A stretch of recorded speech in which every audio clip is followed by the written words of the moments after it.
Hi అండి, welcome back to Kriti Siddhu blogs. ఈరోజు మన వీడియోలో ఇన్స్టెంట్గా అప్పటికప్పుడు చేసుకునే దోశల్ని ఎలా ప్రిపేర్ చేసుకోవాలో చూద్దాము. మార్నింగ్ టైంలో ఏ హడావిడి లేకుండా ఇడ్లీ పిండి దోశ పిండి ఏమీ లేనప్పుడు సింపుల్ అండ్ టేస్టీగా అయిపోయే గోధుమ రవ్వతో దోశల్ని ఎలా ప్రిపేర్ చేసుకోవాలో చూద్దాము.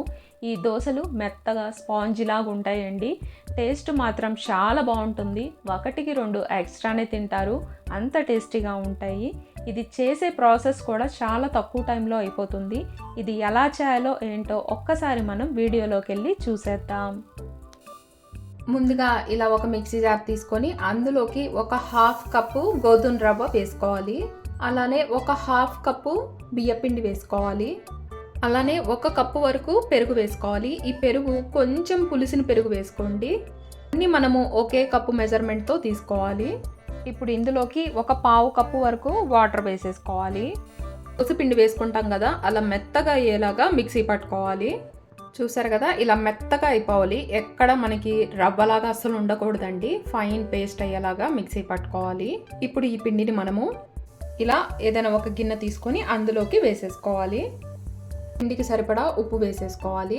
ఈ దోశలు మనము అప్పటికప్పుడు వేసుకుంటున్నాం కదా, ఒక హాఫ్ టీ స్పూన్ అంతా వంట సోడా కూడా వేసుకోవాలి. పిండిలోకి ఈ వంట సోడా బాగా కలిసిపోయేలాగా మిక్స్ చేసేసుకోవాలి.